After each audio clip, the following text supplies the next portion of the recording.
കസബയുടെ സമയത്ത് പറഞ്ഞ ഒരു സ്റ്റേറ്റ്മെന്റിനെ പലതരത്തിൽ വ്യാഖ്യാനിക്കുകയും അതിനുശേഷം പുഴുവിൽ അഭിനയിക്കാൻ കഴിഞ്ഞത് ഒരു മൂവാണ്, ഗുഡ് മൂവാണ്. ആ മൂവ് ശരിക്കും അതൊരു നല്ല മൂവായിട്ട് തോന്നുന്നുണ്ട്. അതൊരു കളക്റ്റീവ് മൂവായിരുന്നു. ഹർഷദ് അത് എഴുതുന്നതും മമ്മൂട്ടിയെ പോലെ ഗ്രേറ്റ്, ഞാൻ അന്നും പറഞ്ഞിട്ടുള്ളതാണ്, എക്സംപ്ലറി ആക്ടർ എന്നാണ് ഞാൻ അന്ന് ഉപയോഗിച്ച വാക്ക്. അദ്ദേഹം ആ ക്യാരക്ടർ തന്നെ ഏറ്റെടുക്കാൻ തയ്യാറാവുന്നതും ആ സിനിമേൻ്റെ ഒരു ഭാഗമാവാൻ എനിക്കും ഒരു അവസരം കിട്ടുക എന്നുള്ളത് ഒരു വണ്ടർഫുൾ, എനിക്ക് നമ്മൾ പറയില്ല, യൂണിവേഴ്സ് കൺസ്പയർ ചെയ്ത് കൊണ്ടുവരുന്നൊരു മൊമെന്റ് പോലെയായിട്ട് എനിക്ക് തോന്നിയിട്ടുള്ളൂ. കാര്യം എങ്ങനെയാണ് ഞാൻ അന്ന് പറഞ്ഞിട്ടുള്ളത്, വീണ്ടും വീണ്ടും റിപ്പീറ്റ് ചെയ്യുന്നത്, സിനിമയിൽ എല്ലാവരും നല്ല ആൾക്കാരാവണം എന്നല്ല ഞാൻ ഒരിക്കലും പറഞ്ഞിട്ടുള്ളത്. പക്ഷെ തെറ്റായിട്ടുള്ള വ്യക്തികളെ എങ്ങനെയാണെന്നുള്ളത് കാണിക്കുമ്പോൾ അത് ഗ്ലോറിഫൈ ചെയ്യാതെ കാണിക്കാൻ പറ്റും എന്നുള്ളതിനൊരു ടെസ്റ്റമെൻ്റ് ആണ് പുഴു എന്ന് പറഞ്ഞ സിനിമ. അതിനോടുള്ളൊരു സബ് ക്വസ്റ്റ്യൻ എന്ന് പറയുന്നത് വേറൊരു കോൺട്രാസ്റ്റിലുള്ളൊരു ചോദ്യമാണ്. അത് അങ്ങനെ തന്നെ കേൾക്കണമെന്നുള്ളത് കൊണ്ടാണ് അത് കോൺട്രാസ്റ്റ് അങ്ങനെ പറയുന്നത്.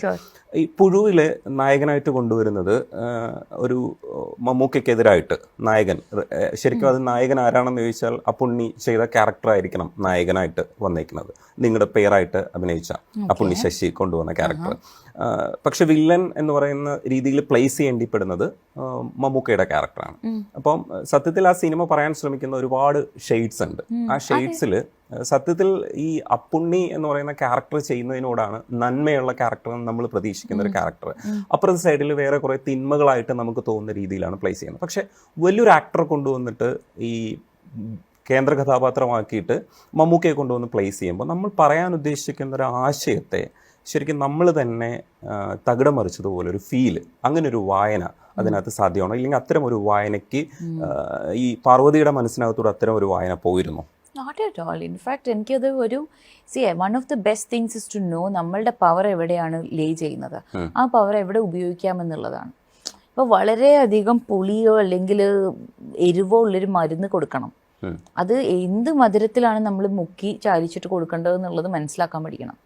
അവിടെയാണ് ഞാൻ പറയുന്നത് ഇങ്ങനത്തെ ഒരു കഥാപാത്രം വളരെ എക്സ്പെക്റ്റഡ് ആയിട്ടുള്ള ഒരു വില്ലനിഷ് ആയിട്ട് ക്യാരക്ടേഴ്സ് ഇതുവരെ ചെയ്തിട്ടുള്ള ഒരു ആക്ടറിനെ നമ്മൾ പിടിച്ചോടെ വെച്ചിട്ട് അതിൽ പിന്നെ പുതുമ എന്താ ഉള്ളത്?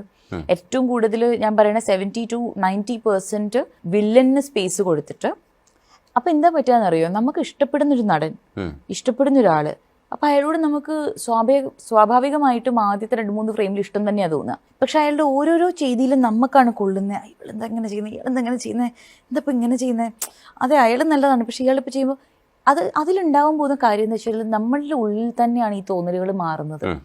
അതിനൊരു ട്രോജൻ ഹോഴ്സ് ടെക്നീക്ക് എന്ന് പറയാം. നമ്മൾ ഉണ്ടാക്കി കൊടുക്കുന്ന ഒരു ഹോഴ്സാണ്, പക്ഷെ അതിൻ്റെ ഉള്ളിലുള്ളത് ഒരു വാർഫെയർ ആണ്, അതിൻ്റെ ഉള്ളിലുള്ളത് ഭടന്മാരാണ്.